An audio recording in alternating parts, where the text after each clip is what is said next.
Start करते हैं कि आखिर प्योर और मिक्सचर इनमें क्या डिफरेंस होता है। तो प्योर से क्या मतलब होता है, नॉट मिक्स्ड और adulterate with any other substance और मटेरियल। मतलब प्योर सब्सटेंस के अगर पार्टिकल्स को देखेंगे तो वो कुछ इस तरीके से दिखेंगे, इनके अंदर कोई भी और चीज ऐड नहीं करी होती। और जब मिक्सचर्स को देखते हैं तो क्या होता है, तो इसके अंदर कोई ना कोई चीज ऐड करी होती है। तो ठीक है, तो मैटर क्या होता है, मैटर हमारा या तो प्योर होगा या फिर मिक्सचर होगा। तो इन दो चीजों का ध्यान रखना है, मैटर कैसा हो सकता है हमारा, या तो प्योर होगा वो या फिर मिक्सचर होगा। प्योर के अंदर हम देखते हैं सब्सटेंस तो कोई भी मिलावट नहीं होती और मिक्सचर के अंदर मिलावट होती है।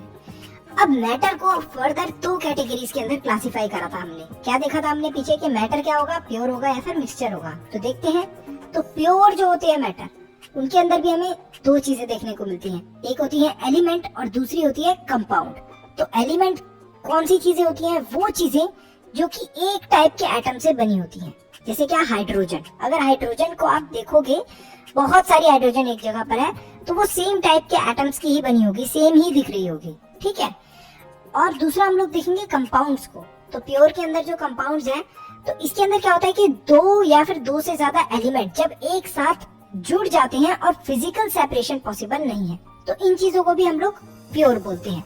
तो जनरली अगर आपसे कोई डिफरेंशिएट करने को बोले कि प्योर चीज और मिक्सचर के अंदर क्या डिफरेंस होता है, तो आप बता सकती हो कि मैटर प्योर होता है, और मैटर के अंदर दो कैटेगरीज होती हैं, प्योर और मिक्सचर। तो जो प्योर होता है वो प्योर के अंदर भी हमें दो कैटेगरीज देखने को मिलती है, एक तो एलिमेंट और दूसरी होते हैं कंपाउंड्स। एलिमेंट एक टाइप के एटम की बनी हुई चीजें होती हैं, और कंपाउंड जब दो या फिर दो से ज्यादा एलिमेंट एक साथ जुड़ जाते हैं तो हमारी क्या चीज फॉर्म होती है, कंपाउंड फॉर्म होती है। अब आते हैं मिक्सचर्स के ऊपर। मिक्सचर्स हमारे दो टाइप के होते हैं, एक होता है होमोजीनियस और दूसरा होता है हेट्रोजीनियस। तो होमोजीनियस मिक्सचर्स के अंदर क्या होता है, mixtures which have uniform composition throughout are called homogeneous mixture. तो इनकी जो कंपोजिशन होती है वो थ्रू आउट कैसी होती है हम लोग देखेंगे, तो इनकी थ्रू आउट यूनिफॉर्म कंपोजिशन होती है। आप यूनिफॉर्म कंपोजिशन को समझने के लिए देखते हैं, तो आपने क्या करा, आपने पानी के अंदर शुगर ऐड करी, शुगर ऐड करने के बाद उसके अंदर लेमन जूस ऐड करा और आपने इनको अच्छे से मिक्स कर लिया। अब मैं आपसे बोलता हूँ कि आप जरा नीचे से एक चम्मच, मतलब वो जो वाटर है, यहाँ से आप एक स्पून वाटर लो और उसको ड्रिंक करो, और ऊपर से थोड़ा सा ड्रिंक करो, तो क्या टेस्ट सेम होगा या फिर डिफरेंट होगा? सब बच्चों का आंसर होगा सर टेस्ट तो सेम ही होगा। तो ये क्या था, हमारा होमोजीनियस मिक्सचर, जिसके अंदर यूनिफॉर्म हम लोग देख रहे हैं, यूनिफॉर्म कंपोजिशन है, मतलब ऊपर भी सेम है और नीचे भी सेम है। और हेट्रोजीनियस के अंदर क्या चीज देखने को मिलती है, कि हमें ये देखने को मिलता है कि इनकी यूनिफॉर्म कंपोजिशन नहीं होती। यूनिफॉर्म कंपोजिशन नहीं होती, इसका मतलब क्या, एक एग्जांपल ले लो, पिज्जा। पिज्जा के अंदर अगर आप हर स्लाइस को खाओगे तो different different veggie different different जगहों की अलग अलग जगह हमें वेजीज देखने को मिलती हैं। ये देखो, कभी यहाँ पर ज्यादा बड़ा पीस आ सकता है, कभी आपके पास कम पीस आ सकता है, कभी बड़ा पीस आ सकता है। तो ये सब पीसेस पे अलग अलग तरीके से हमने सब्जियां जो डाली हुई है, वेजीज डाली हुई है पिज्जा के ऊपर, वो अलग अलग जगह पर प्रेजेंट है। तो इसी वजह से हम लोग बोल सकते हैं कि नॉन यूनिफॉर्म कंपोजिशन है, या फिर हम लोग ये बोल सकते हैं कि mixtures which do not have uniform composition throughout are called heterogeneous mixture. बहुत इजी डेफिनेशन है, बहुत इंपॉर्टेंट चार्ट है ये बच्चों। ये आपने लर्न कर लिया चार्ट, तो आपको मतलब ये समझ लो कि अच्छे से आप मैटर को क्या कर सकते हो, एक्सप्लेन कर सकते हो, प्योर और मिक्सचर सब्सटेंस को। तो होमोजीनियस के अंदर भी डिफरेंस पता चला होगा, हेट्रोजीनियस के अंदर भी। आगे चलते हैं, तो आगे हमें देखने को मिलता है सॉल्यूशन। अब सॉल्यूशन क्या होता है, सबसे पहले सॉल्यूशन के बारे में समझते हैं कि सॉल्यूशन आखिर होती क्या चीज है। तो आपने अगर लेमनेड, कभी नींबू पानी पिया होगा तो वो भी एक सॉल्यूशन है। आपने कभी टी पी होगी तो वो भी एक सॉल्यूशन है। लेकिन ये जो सॉल्यूशन होता है ये बनता कैसे है, जब सॉल्यूशन के अंदर सॉल्वेंट और सोल्यूट ऐड होते हैं तब हमारा सॉल्यूशन का फॉर्मेशन होता है। अब सॉल्वेंट और सोल्यूट को समझने के लिए हम लोग एग्जांपल लेते हैं शुगर और वाटर का। तो हमने क्या करा, वाटर फिल करा एक बीकर के अंदर और उसके अंदर शुगर ऐड करी। अब ये जो शुगर थी ये किसके अंदर मिक्स होगी, वाटर के अंदर। ज्यादा क्वांटिटी के अंदर क्या चीज है, वाटर, और कम क्वांटिटी के अंदर क्या चीज होगी, सर शुगर होगी कम क्वांटिटी के अंदर। तो जो हमारी ये शुगर थी, ये येलो कलर के जो आपको पार्टिकल्स दिख रहे हैं ये शुगर के हैं। तो शुगर क्या है हमारा यहाँ पर, सॉल्यूट, क्योंकि क्या है ये कम क्वांटिटी के अंदर है। और जो हमारा वाटर है वो क्या है, सॉल्वेंट। सॉल्वेंट क्या है, ज्यादा क्वांटिटी के अंदर है। तो इसके एक बार इजी डेफिनेशन देखते हैं। तो शुगर को देखते हैं, सॉल्यूट को सबसे पहले। तो शुगर के अंदर क्या चीज है, solute is present in the lesser amount. जैसा मैंने बताया कि शुगर यहाँ पर क्या है, कम अमाउंट के अंदर प्रेजेंट है। देखो सॉल्वेंट तो बहुत ज्यादा है, वाटर तो बहुत ज्यादा है, लेकिन सॉल्यूट क्या है, बहुत कम। दूसरी बात, the substance that get dissolved in the solvent in a solution is called as the solute. तो जो भी हमारा मतलब जब भी हम एक्सपेरिमेंट कर रहे होते हैं, तो जो भी चीज को हम ऐड कर रहे हैं किसी चीज के अंदर, जैसे यहाँ पर हमने वाटर के अंदर किसको ऐड करा था, शुगर को। तो शुगर मिक्स हो रही है किसके अंदर, वाटर के अंदर। तो वाटर क्या हो जाएगा हमारा, सॉल्वेंट। और मिक्स होने वाली चीज क्या हो जाएगी, हमेशा हमारी कोई भी चीज जो ऐड कर रहे हैं हम लोग और वो मिक्स हो रही है दूसरी चीज के अंदर, उसे क्या बोल देंगे हम लोग, सॉल्यूट। सिंपल सॉल्यूट को लर्न करने की डेफिनेशन या सिंपल तरीका यही है कि सॉल्यूट हमेशा लेसर क्वांटिटी के अंदर होते हैं और सॉल्वेंट हमेशा मोर क्वांटिटी के अंदर होते हैं। तो सॉल्वेंट के अंदर ये लिखा है, solvent is present in the higher amount than the, यहाँ पर सॉल्यूट लिखना था तो यहाँ पर गलती से मैंने क्या लिख दिया, सॉल्वेंट लिख दिया। तो करेक्ट कर लेना बच्चों, यहाँ पर क्या लिखना है आपको, सॉल्यूट। दूसरी बात, the substance that dissolve the solute in a solution is called as the solvent. तो कोई भी सब्सटेंस जिसके अंदर सॉल्यूट क्या हो रहा है, मिक्स हो रहा है, उसे ही हम लोग सॉल्वेंट बोल देते हैं। सिंपल डेफिनेशन कर दी यहाँ पर। तो ये करेक्ट कर लेना बच्चों, छोटा सा करेक्शन है। आगे चलते हैं, तो आगे देखते हैं हम लोग। आगे आ जाता है हमारा सॉल्यूशन। तो जब हमने सॉल्यूट और सॉल्वेंट को मिलाया तो हमारा सॉल्यूशन का फॉर्मेशन हुआ। अब सॉल्यूशन भी दो टाइप के होते हैं, एक होता है अनसैचुरेटेड और एक होता है सैचुरेटेड। अब जब अनसैचुरेटेड सॉल्यूशन की बात कर रहा हूं मैं, तो देखो एक हमने वाटर लिया, वाटर के अंदर हमने एक या दो चीनी की क्रिस्टल्स डाले, एक या दो। तो वाटर किस तरीके से दिखेगा, देखो यहाँ पर पार्टिकल्स देखो चीनी के। अब यहाँ पर आप बोल सकते हो कि और चीनी ऐड हो सकती है या नहीं हो सकती। सर बहुत आराम से हो सकती है, मतलब क्या स्पेस है बहुत ज्यादा, तो easily we can add more sugar in it. और यहाँ पर जो सैचुरेटेड सॉल्यूशन है, इसके अंदर बहुत सारी शुगर ऑलरेडी एडेड है। तो यहाँ पर क्या, अगर मैं आपको बोलूं कि और ज्यादा शुगर ऐड कर सकते हो आप, तो आप बोल दोगे नहीं सर, यहाँ पर तो पहले से ही इतनी सारी शुगर प्रेजेंट है, ऊपर से फिर वाटर के भी तो पार्टिकल्स होंगे, तो जगह तो बचेगी ही नहीं, तो और शुगर ऐड करने का तो कोई फायदा ही नहीं है, क्योंकि वो घुलेगी ही नहीं, क्योंकि जगह ही नहीं है। देखो बीच में स्पेस ही नहीं है पार्टिकल्स के, अब तो बहुत सारे पार्टिकल्स ऐड हो गए हैं इधर। तो ऐसे सॉल्यूशंस को हम लोग क्या बोल देते हैं, सैचुरेटेड सॉल्यूशंस। सिंपल सॉल्यूशंस हमने देखे कि सॉल्यूट और सॉल्वेंट को मिला के हमारा सॉल्यूशन बना। सॉल्यूशन भी दो टाइप के थे, कैसे कैसे दो टाइप के थे, अनसैचुरेटेड और सैचुरेटेड सॉल्यूशन। फिर आते हैं हमारी 3 मोर टाइप्स की हमें देखने को मिलती हैं। अगर हम लोग फर्दर डिवीजन करते हैं तो हमें सॉल्यूशंस के अंदर ही देखने को मिलते हैं। तो 3 मोर टाइप्स के जो हमारे सॉल्यूशन होते हैं वो होते हैं true solution, colloid and suspension. तो अब इनके अंदर का डिफरेंस समझते हैं। तो ट्रू सॉल्यूशंस कौन से सॉल्यूशंस होते हैं, जैसे आपने वाटर के अंदर शुगर को ऐड करा, शुगर को चीनी को मिलाने के बाद पानी के अंदर आप देखोगे तो वो ऊपर से लेके नीचे तक सेम लगेगी। अगर मैं आपको बोलूं कि आपको डिफरेंस बताना है 2 ग्लासेस के अंदर, एक ग्लास के अंदर शुगर ऐड कर रखी है मैंने और दूसरे ग्लास के अंदर मैंने शुगर ऐड नहीं करी हुई, तो 2 ग्लासेस ऑफ वाटर है, एक के अंदर शुगर ऐड है और एक के अंदर शुगर ऐड नहीं है। तो क्या आप डिफरेंस बता सकते हो सिर्फ देखकर, बिना टेस्ट करे? नहीं बता सकते। तो मतलब क्या, ऐसे सॉल्यूशंस को हम लोग क्या बोल देते हैं, ट्रू सॉल्यूशंस, जो एक जैसे दिखते हैं। तो इनका जो साइज होता है वो कितना होता है, इनके पार्टिकल्स का साइज लेस देन 1 नैनोमीटर, और ये टिंडल इफेक्ट शो नहीं करते। इनके अंदर से कोई भी टिंडल इफेक्ट देखने को नहीं मिलता। आप टिंडल इफेक्ट क्या होता है थोड़ी देर में समझने वाले हैं। नेक्स्ट आते हैं हमारे कोलाइड। कोलाइड में हमारा आ जाता है मिल्क। मिल्क बोले तो दूध। अब दूध को जब आप देखोगे तो दूध के अंदर क्या क्या चीजें मिक्स होती हैं। जैसे स्टार्टिंग में मैंने आपको चैप्टर के बोला था कि जब मिल्क की बात करते हैं हम लोग, तो हमें मिल्क देखने में तो कैसा लगता है कि इसके अंदर कोई भी चीज नहीं मिली हुई, लेकिन जब आप डिटेल में साइंस में पढ़ते हो तब आपको पता चलता है कि मिल्क के अंदर कार्बोहाइड्रेट, फैट, प्रोटीन और न जाने कितनी सारी चीजें ऐड हो रखी होती है। तो मिल्क क्या है, एक कोलाइड सॉल्यूशन है। और जब इसके पार्टिकल्स का साइज देखते हैं हम लोग, तो 1 या 100 नैनोमीटर के लगभग हमें देखने को मिलता है कोलाइड सॉल्यूशंस के पार्टिकल्स का साइज। तो यहाँ पर ये टिंडल इफेक्ट क्या करता है, शो करता है। ठीक है, अब मिल्क को जनरली हम लोग देखकर बता सकते हैं कि इसके अंदर कोई चीज मिक्स है या नहीं है, नहीं बता सकते हम लोग देखकर। तो मतलब क्या, ये कैसे दिखते हैं, लगभग ट्रू सॉल्यूशन जैसे ही दिखते हैं, पर ट्रू सॉल्यूशन नहीं होते, क्योंकि इनके पार्टिकल्स क्या होते हैं, बहुत बड़े बड़े होते हैं, जैसे 1 to 100। अब अगर मान लो कोलाइड के अंदर आपको पता ही करना है, बहुत सारे बच्चों ने ठान ही लिया है कि सर हमें पता ही करना है कि मिल्क कोलाइड है या नहीं है, तो सिंपल सी बात है, क्या कर सकते हो, एक छोटा सा एक्सपेरिमेंट कर सकते हो। घर पे जाओ, दूध को गर्म करो, दूध को जब आप गर्म करोगे तो उसके ऊपर एक क्रीम डिपॉजिट हो जाएगी। अब बताओ, क्या मिल्क के अंदर कोई चीज मिली हुई नहीं थी? मिली हुई तो थी, जैसे ही आपने हीट करा तभी तो मिल्क के ऊपर क्रीम डिपॉजिट हुई।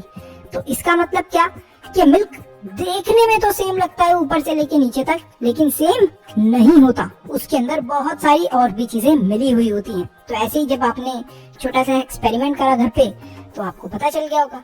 नेक्स्ट आते हैं सस्पेंशन। सस्पेंशन कैसे होते हैं, तो आपने वाटर लिया, वाटर के अंदर आपने सैंड ऐड कर दी। तो अब आप मुझे बताओ कि क्या आप इजीली इस चीज को देख पाओगे या नहीं?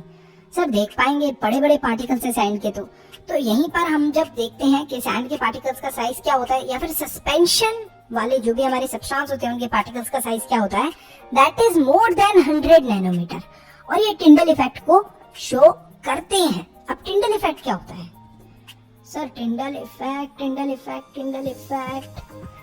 इफेक्ट होता है scattering of a beam of light is known as Tyndall effect. मतलब क्या, जब जंगल के अंदर, इस पिक्चर को देखना गौर से, इस जंगल के अंदर रोशनी आ रही है, तो वो जैसे ही एक पेड़ से टकरा रही है तो वो रोशनी क्या हो रही है, फैल रही है, इधर उधर जा रही है। स्कैटर होना मतलब कि फैलना, तो यहाँ पर रोशनी फैल रही है, तो इसे ही हम लोग बोलते हैं टिंडल इफेक्ट। स्कैटरिंग हो रहा है हमारा beam of light, so this is simply Tyndall effect. अब टिंडल इफेक्ट के अंदर देखो, जो हमारे सॉल्यूशंस होते हैं वो टिंडल इफेक्ट को शो नहीं करते। अगर इनसे लाइट पास करोगे तो सीधे के सीधे लाइट पास हो जाएगी, क्योंकि इनके पार्टिकल्स बहुत छोटे छोटे होते हैं। हमारे जो कोलाइड होते हैं, जैसे मिल्क होता है, मिल्क टिंडल इफेक्ट शो करता है क्योंकि इनके पार्टिकल्स थोड़े से बड़े होते हैं, और जो सस्पेंशन होता है ये तो बहुत ज्यादा टिंडल इफेक्ट शो करता है। तो टिंडल इफेक्ट के अंदर बेसिकली यही कि अगर आप टॉर्च से लाइट पास करोगे एक सॉल्यूशन के अंदर से, तो वो पास हो जाएगी। कोलाइड के अंदर से पास करोगे तो वो थोड़ी सी स्कैटर होगी, मतलब कि फैलेगी, और जब आप सस्पेंशन के अंदर से पास करते हो इसी लाइट को, तो वो बहुत ज्यादा फैल जाएगी। तो यही है हमारा टिंडल इफेक्ट, और हमारे सॉल्यूशन टिंडल इफेक्ट शो नहीं करते, ट्रू सॉल्यूशन। अब सेपरेशन कैसे कर सकते हैं हम लोग सब्सटेंसेस का? अलग अलग सब्सटेंस आपको मैंने दे दिए, तो अब उन्हें आपको सेपरेट करना है, अलग करना है। जैसे सिंपली मैंने आपको बोला कि सैंड है और वाटर है, अब इसको बेटा अलग करो आप। तो आप कैसे अलग कर सकते हो? सर एक छलनी यूज कर लेंगे हम लोग, या एक फिल्टर पेपर यूज कर लेंगे, और उसके ऊपर हमारी सैंड डिपॉजिट हो जाएगी और नीचे क्या कलेक्ट हो जाएगा, हमारा वाटर। तो सिंपली इसे क्या बोल दिया हमने, फिल्ट्रेशन। नेक्स्ट क्या चीज आती है? नेक्स्ट आती है हमारी सेपरेशन फनल। तो सेपरेशन फनल को कैसे यूज कर सकते हैं हम लोग?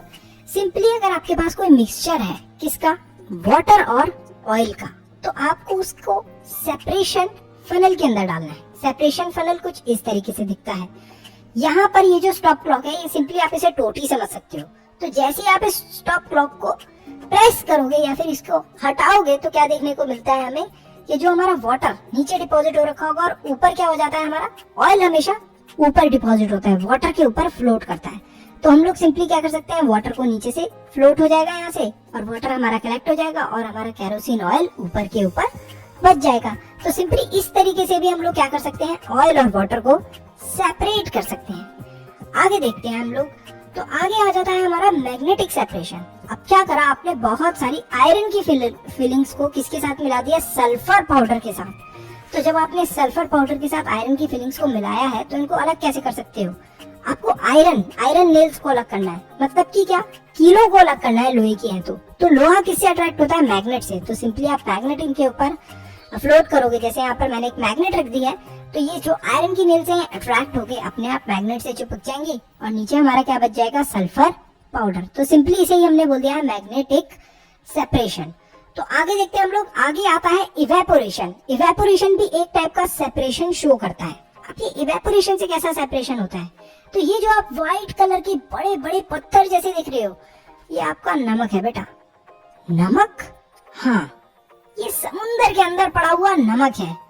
तो क्या होता है, जब समुंदर के अंदर बहुत ज्यादा गर्मी होने लगती है, धूप आती है, तो वाटर क्या हो जाता है, इवेपोरेट हो जाता है। अब वाटर तो इवेपोरेट हो गया, लेकिन बचेगा क्या चीज, अब बचता है सॉल्ट। तो हम लोगों को देखने को मिलता है कि समुंदर के अंदर जो ये बड़े बड़े सफेद जैसे पत्थर हैं, ये हमारे सॉल्ट होता है और कुछ भी नहीं होता, पत्थर नहीं होते ये। और सिंपली इसी तरीके से जो इवेपोरेशन है वो क्या चीज को सेपरेट कर देता है, हमारे वाटर को, किस चीज से, सॉल्ट से। और इसी तरीके से हमें सॉल्ट मिल जाता है समुंदर के अंदर। और भी कुछ टेक्निक्स हैं सॉल्ट को एक्सट्रैक्ट करने की, लेकिन ये भी एक तरीका है जिस तरीके से हमें नमक मिलता है। आगे चलते हैं। तो आगे आता है हमारा क्रिस्टलाइजेशन। तो क्रिस्टलाइजेशन के अंदर क्या होता है देखते हैं एक बार। तो क्रिस्टलाइजेशन को समझने के लिए एक सिंपल सा एक्सपेरिमेंट करना पड़ता है हमें। वाटर को आप हीट करो, वाटर को हीट करने के बाद उसके अंदर बहुत सारी शुगर ऐड कर दो। जब आप शुगर को ऐड कर दोगे तो वो क्या बन जाएगी, चाशनी, बहुत सारी। अब कुछ बच्चे शायद इस चाशनी को खा भी जाए, ओह इतना मीठा, क्या करोगे इतना मीठा खाकर। तो अब जो ये चाशनी है, इसको कुछ देर बाद जब आप ठंडा होने के लिए रख दोगे, when you will leave it for some time to cool down, तो आपको क्या देखने को मिलेंगे, क्रिस्टल्स। ऐसे वाइट आपको क्रिस्टल्स देखने को मिलेंगे, सफेद क्रिस्टल्स। क्रिस्टल्स वही नहीं जो तुम समझते हो मोती वगैरह, वैसे नहीं क्रिस्टल्स, ये अलग टाइप की क्रिस्टल्स आपको देखने को मिलेंगे शुगर की, ठीक है। अलग अलग मतलब सॉलिड फॉर्म के अंदर आपके क्रिस्टल्स आपको देखने को मिल जाएंगे। तो ये तो है हमारी क्रिस्टलाइजेशन। डिटेल में हम लोग बड़ी क्लास में समझेंगे, अभी नॉर्मली हमने समझ लिया है। अब देखो अब क्या हो गया है कि आपने कैम्फर बोले तो कपूर को किससे मिक्स कर दिया है आपने, सैंड से मिक्स कर दिया है, रेत से मिक्स कर दिया है। अब आपको इन दोनों चीजों को सेपरेट करना है। So how can you separate them, तो सिंपल टेक्निक है सब्लिमेशन। सब्लिमेशन के अंदर आपको पता है कि क्या होता है, सॉलिड्स, सब्लिमेटरी सॉलिड्स होते हैं जो वो डायरेक्टली किसके अंदर कन्वर्ट हो जाते हैं, गैस के अंदर, या फिर गैस से कोई चीज डायरेक्टली सॉलिड के अंदर कन्वर्ट हो रही है तो उसे भी हम लोग सब्लिमेटरी सॉलिड ही बोलते हैं। तो जो हमारा कैम्फर है वो सैंड से मिक्स हो रखा है, तो हम इन दोनों को अलग कैसे कर सकते हैं। तो एक सिंपल टेक्निक ये है कि हम लोग इन दोनों को एक किसके अंदर लें, एक बड़े से टेस्ट ट्यूब के अंदर ले लें और उसके अंदर हम थोड़ा सा सैंड ऐड कर दें और कैम्फर को ऐड कर दें। अब ये दोनों मिक्स है, तो ये मिक्स हो गए। अब इनको अगर हम लोग हीट करेंगे तो क्या होगा, हमारा जो कैम्फर है मतलब कि जो कपूर है वो क्या हो जाएगा, गैस के अंदर चेंज हो जाएगा। अब गैस के अंदर चेंज होगा तो वो तो ऊपर से फटाफट निकल जाएगा। तो क्या कर सकते हैं हम लोग, ऊपर एक रुई का टुकड़ा लगा सकते हैं, कॉटन प्लग लगा सकते हैं। तो क्या होगा, जो हमारा कैम्फर है वो अगर ऊपर उड़ के भी जाएगा तो यहाँ पर क्या हो जाएगा, हमारा कैम्फर डिपॉजिट हो जाएगा और नीचे क्या बचेगी, हमारी सैंड। तो इस तरीके से सब्लिमेशन के थ्रू भी हम लोग सेपरेशन कर सकते हैं किन चीजों का, कैम्फर और सैंड का। आगे चलते हैं हम लोग। तो आगे हमें देखने को मिलता है सेंट्रीफिकेशन। तो सेंट्रीफिकेशन के अंदर क्या होता है, जैसे आपका ब्लड सैंपल, डॉक्टर्स जब आपका खून निकालते हैं तो वो कुछ इस तरीके का दिखता है, ऊपर से लेके नीचे तक रेड कलर का। अब उन्हें डिफरेंट चीजों के आपके ब्लड के अंदर क्या करनी है, जांच करनी है या चेक करना है उन्हें, आपके ब्लड के अंदर क्या क्या चीजें प्रेजेंट है। तो वो क्या करते हैं, एक मशीन के अंदर आपके ब्लड को, ये आपका ब्लड है, इसको डालते हैं और जब आपका ब्लड थोड़ी देर तक घूमता है तो वो कुछ इस तरीके से अपने आप क्या हो जाता है, अलग अलग सेपरेटेड फॉर्म के अंदर हमें देखने को मिलता है। तो इसे ही बोलते हैं हम लोग सेंट्रीफिकेशन। देखो यहाँ पर आपका ब्लड ऊपर अलग हो गया डिपॉजिट और नीचे अलग फॉर्म के अंदर डिपॉजिट हो गया। तो ये दो फॉर्म्स के अंदर हमें अलग अलग फॉर्म्स के अंदर ब्लड देखने को डिपॉजिट होता हुआ दिख गया, मिल गया। तो आगे चलते हैं हम लोग। आगे आता है हमारा बहुत ही इंटरेस्टिंग प्रोसेस जिसे बोलते हैं हम लोग क्रोमेटोग्राफी। तो क्रोमेटोग्राफी को समझने के लिए बहुत बच्चे कंफ्यूज हो जाते हैं। कुछ नहीं करना आपको बेटा, बहुत सिंपल है क्रोमेटोग्राफी। आप सबके पास डिफरेंट कलर के पेन्स होंगे, डिफरेंट उनके अंदर इंक होंगी। तो अब ये जो पेन है इसके ऊपर जो कैप होगी या फिर जो इसके बैक में लिड होगी जिसपे कलर इसका प्रिंटेड होगा, उनको आप हटा दो और आपको लिखना नहीं है और सिंपली इंक को देखकर, सिर्फ पेन की इंक को देखकर, छुपाकर पेन की इंक को देखकर आपको बताना है कि ये कौन से कलर का पेन है। जैसे यहाँ पर देखो आपकी जो इंक होगी वो कुछ इस तरीके की दिखेगी, black black black black black black. Sir ये तो सभी ब्लैक कलर की दिख रही हैं। तो अब हम कैसे पता करें कि आखिर हमारा पेन कौन से कलर का है। सिंपल तरीका है, इसको जब आप वाटर के अंदर या फिर एक सॉल्यूशन के अंदर डिप करोगे तो ऐसे आपको अलग अलग कलर्स सेपरेट होते हुए दिख जाएंगे। तो अब आपको पता चल जाएगा कि ये वाली जो हमारा पेन था जिससे इंक हमने लगाई थी इस क्लॉथ के ऊपर, तो ये वाला जो हमारी इंक होगी वो कौन से कलर की है, ये लगभग पर्पलिश कलर की है। और अगर हम देखें तो जो नेक्स्ट वाला है वो थोड़ा सा कैसा है, रेडिश टाइप का कलर है। तो हम बता सकते हैं कि ये जो नेक्स्ट वाला पेन है ये रेड कलर का पेन है। तो इस तरीके से हम लोग क्रोमेटोग्राफी से पता कर लेते हैं डिफरेंट डिफरेंट इंक के कलर्स को। आगे चलते हैं हम लोग, तो आगे आता है हमारा एक बहुत ही इंटरेस्टिंग टॉपिक जिसे बोलते हैं हम लोग डिस्टिलेशन, और दूसरा आता है हमारा फ्रैक्शनल डिस्टिलेशन। तो दो टाइप के डिस्टिलेशन होते हैं, एक होता है फ्रैक्शनल डिस्टिलेशन और एक होता है सिंपल डिस्टिलेशन। तो बच्चे जिस टॉपिक के अंदर सबसे ज्यादा कंफ्यूज होते हैं वो होता है डिस्टिलेशन और फ्रैक्शनल डिस्टिलेशन। बहुत ही सिंपल है। तो आपको क्या करना है, इमेजिन करना है, यहाँ पर इमेजिन क्या करना है, देख ही सकते हो यहाँ पर अल्कोहल है और क्या है, वाटर। एग्जाम्पल के लिए ये दोनों एक मिक्सचर है। तो यहाँ पर जो अल्कोहल है इसका बॉइलिंग पॉइंट है 60 डिग्री सेल्सियस। बॉइलिंग पॉइंट मतलब कि अल्कोहल जैसे ही 60 डिग्री सेल्सियस के टेम्परेचर पे आती है ये गैस के अंदर कन्वर्ट होना स्टार्ट हो जाती है। और जब हम बात करते हैं वाटर की, तो वाटर जब 100 डिग्री सेल्सियस के टेम्परेचर के ऊपर आता है तभी ये गैस के अंदर कन्वर्ट होना स्टार्ट होता है। अब ये दोनों जब हमारे पास मिक्स फॉर्म के अंदर है और हमें इन्हें सेपरेट करना है, तो हम कैसे सेपरेट कर सकते हैं? तो सिंपली एक इस टाइप से ऊपर हम लोग क्या कर सकते हैं, एक पाइप को कनेक्ट कर सकते हैं और फिर क्या कर सकते हैं, इन दोनों को हीट कर सकते हैं, गर्म कर सकते हैं। तो जब हम इन दोनों को गर्म करेंगे तो क्या होगा, हमारी अल्कोहल जल्दी क्या होगी, हमारी अल्कोहल किसके अंदर कन्वर्ट होगी, गैस के अंदर कन्वर्ट होगी। तो जैसे ही 60 डिग्री सेल्सियस पे ये पहुंचेगी तो गैस के अंदर कन्वर्ट हो जाएगी और यहाँ से इसकी अल्कोहल गैस की फॉर्म से जाकर यहाँ पर क्या हो जाएगी, डिपॉजिट हो जाएगी। और जो हमारा वाटर है, वाटर किसके ऊपर बॉयल होता है, 100 डिग्री सेल्सियस पे। तो जैसे ही इस वाटर का टेम्परेचर 100 डिग्री सेल्सियस पहुंचने वाला होगा, हम क्या करेंगे, इस पाइप को यहाँ से हटा देंगे और हमें दूसरे वाले फ्लास्क के अंदर क्या चीज देखने को मिल जाएगी, अल्कोहल।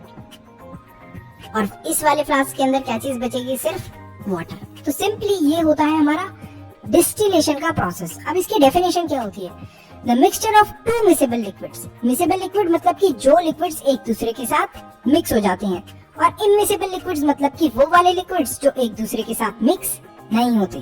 तो यहाँ पर जब दो मिसेबल लिक्विड्स जिनका बॉइलिंग पॉइंट के अंदर डिफरेंस है 25 डिग्री सेल्सियस का, और ये दोनों जब सेपरेट हो रहे हैं एक टेक्निक से जिसको हम लोग बोलते हैं डिस्टिलेशन, तो उसे हम लोग क्या बोलेंगे, सिंपल डिस्टिलेशन की टेक्निक से इन्हें क्या करा है, हमने सेपरेट करा है। और कितना डिफरेंस था इनके बॉइलिंग टेम्परेचर के अंदर, 25 डिग्री सेल्सियस का। मतलब देखो ज्यादा ही था, यहाँ पर 60 डिग्री सेल्सियस चाहिए थे इसको बॉयल होके गैस के अंदर कन्वर्ट होने के लिए, और इसको कितने चाहिए थे, 100 डिग्री सेल्सियस। तो 40 डिग्री सेल्सियस का डिफरेंस था, मतलब मोर देन 25 था, 25 डिग्री सेल्सियस से तो ज्यादा ही था। तभी हमने यूज करी है डिस्टिलेशन की टेक्निक। अब फ्रैक्शनल डिस्टिलेशन के अंदर क्या होता है, इमेजिन करो अगर अल्कोहल का बॉइलिंग पॉइंट जो है वो 90 डिग्री सेल्सियस होता और वाटर का बॉइलिंग पॉइंट क्या होता, 100 डिग्री सेल्सियस। मतलब अब जो अल्कोहल है वो 90 डिग्री सेल्सियस के टेम्परेचर पे आते ही गैस के अंदर कन्वर्ट होगी और वाटर 100 डिग्री सेल्सियस पे। तो यहाँ पर आप देख सकते हो कि जैसे ही 90 डिग्री सेल्सियस पे अल्कोहल पहुंची, ये गैस के अंदर कन्वर्ट हुई और ये इन पाइप्स के थ्रू ट्रेवल कर रही है। अब ये बीच में ये ऑब्स्टेकल या फिर ये पाइप्स लगाने की जरूरत क्यों पड़ी है? अब सोचो इन दोनों के बॉइलिंग पॉइंट के अंदर कितना डिफरेंस है, सिर्फ 10 डिग्री सेल्सियस का। तो मान लो अगर वाटर भी 100 डिग्री सेल्सियस के टेम्परेचर पे पहुंच जाता है तो चांसेस तो ये हैं कि वो अल्कोहल के साथ क्या हो जाएगा, मिक्स हो जाएगा। इसी वजह से हमने क्या करा है, यहाँ पर सेपरेशन के टाइप की एक चीज यूज करी है, ऑब्स्टेकल टाइप यूज करे हैं, जिससे कि ये सेपरेशन अच्छे से हो पाए, किसका, वाटर का और अल्कोहल का। ऐसे ही इमेजिन करो, देख सकते हो आप कि क्या हुआ है, यहाँ पर अल्कोहल 90 डिग्री सेल्सियस इसका बॉइलिंग पॉइंट था, वाटर का 100 डिग्री सेल्सियस। तो जब हमारा वाटर और अल्कोहल का मिक्सचर हीट होता है तो सबसे पहले गर्म क्या चीज होगी, अल्कोहल। किसके अंदर, गैस के अंदर सबसे पहली चीज कन्वर्ट होगी, अल्कोहल। तो अल्कोहल जैसी गैस के अंदर कन्वर्ट होगी, ये यहाँ से मूव करेगी, मूव करके इन ऑब्स्टेकल्स को पार करते हुए पहुंचेगी। अब मान लो वाटर भी एकदम से 100 डिग्री सेल्सियस के ऊपर पहुंच जाता है। अब सबसे पहली चीज क्या कर सकते हैं हम, या तो पाइप को हटा दें। तो पाइप को हटाने का मान लो आपके पास इतना जल्दी टाइम नहीं है और ना ही आप नीचे से ये फायर को बंद कर सकते हो। तो क्या होगा, जैसे ही वाटर गैस के अंदर कन्वर्ट होगा तो वाटर यहाँ पर पहुंचेगा, फिर यहाँ पर पहुंचेगा, फिर यहाँ पर पहुंचेगा, फिर यहाँ, फिर यहाँ, फिर यहाँ। थोड़ा सा वाटर को टाइम लगेगा, थोड़ा धीरे धीरे ट्रैवल करेगा, क्योंकि वाटर का कितना था, बॉइलिंग पॉइंट 100 डिग्री सेल्सियस। लेकिन अल्कोहल तो अभी बहुत गर्म है, 90 डिग्री सेल्सियस पे है। फटाफट अल्कोहल भागकर कहाँ पर पहुंच जाएगी, दूसरे फनल के अंदर, फ्लास्क के अंदर पहुंच जाएगी फनल के थ्रू। ठीक है, तो देखिए यहाँ पर क्या हुआ है हमारा, fractional distillation, the mixture of two miscible liquid. तो यहाँ पर अल्कोहल और वाटर क्या थे हमारे, मिसेबल लिक्विड, उस boiling point differ less than 25 degree Celsius. मतलब इनका टेम्परेचर क्या होना चाहिए, 25 डिग्री सेल्सियस से अगर कम होगा तभी हम ये वाला मेथड यूज करते हैं। अगर 25 डिग्री सेल्सियस से ज्यादा इनके बॉइलिंग पॉइंट के अंदर डिफरेंस होता है तो कौन सा मेथड यूज करते हैं हम लोग, सिंपल डिस्टिलेशन। और फ्रैक्शनल डिस्टिलेशन कब, जब बॉइलिंग पॉइंट के अंदर डिफरेंस होता है 25 डिग्री सेल्सियस से ज्यादा। तो 90 और 100 के बीच के अंदर कितना डिफरेंस दिख रहा है आपको, सिर्फ 10 डिग्री सेल्सियस का। मतलब क्या कि ये वाला जो है हमारा सेपरेशन के लिए हमें अल्कोहल और वाटर की यहाँ पर सेपरेशन के लिए क्या यूज करना पड़ेगा, हमें फ्रैक्शनल डिस्टिलेशन, जो कि होता है 25 डिग्री सेल्सियस के लेस देन 25 डिग्री सेल्सियस वाले मिसेबल लिक्विड्स के साथ। तो यहाँ पर हम लोग देख सकते हैं इसकी डेफिनेशन को, और यहाँ पर डिस्टिलेशन की डेफिनेशन को, और यहाँ पर फ्रैक्शनल डिस्टिलेशन की डेफिनेशन को। यहीं पर जो हमारा ये चैप्टर है इसका ऑलमोस्ट इम्पोर्टेंट पार्ट खत्म होता है। यहाँ पर इस चैप्टर को खत्म करने से पहले आप सब लोगों के जो भी डाउट्स हैं वो क्लियर हो जाएंगे इस क्वेश्चन को सॉल्व करने के बाद। तो क्वेश्चन है, separate A substance from B substance whose boiling point difference is more than 25 degree Celsius. तो यहाँ पर ए सब्सटेंस है और बी सब्सटेंस है, दो सब्सटेंस ले लिया हमने। इन दोनों के बॉइलिंग पॉइंट के अंदर डिफरेंस है 25 डिग्री सेल्सियस। तो हम लोग कौन सी सेपरेशन वाली टेक्निक यूज करेंगे, सोचो सोचो सोचो। क्या हम फ्रैक्शनल डिस्टिलेशन वाली यूज करेंगे या सिंपल डिस्टिलेशन?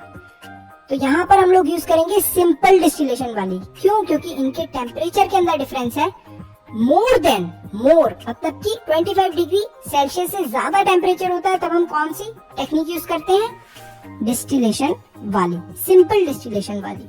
और फ्रैक्शनल डिस्टिलेशन वाली कब यूज करते हैं, जब less than 25 degree Celsius boiling point के अंदर डिफरेंस होता है। तो यहाँ पर भी ये होगा, separate A substance from B substance whose boiling point difference is less than 25 degree Celsius. अगर बॉइलिंग पॉइंट के अंदर डिफरेंस सिर्फ 25 डिग्री सेल्सियस से कम का हो तो हम लोग कौन सी टेक्निक यूज करते हैं, फ्रैक्शनल डिस्टिलेशन। तो यहीं पर हमारा ये जो चैप्टर है खत्म होता है। आई होप स्टूडेंट्स आपने अच्छे से अंडरस्टैंड करा हो। हमने जो भी इंपॉर्टेंट पॉइंट्स थे वो इस चैप्टर के कवर करे हैं।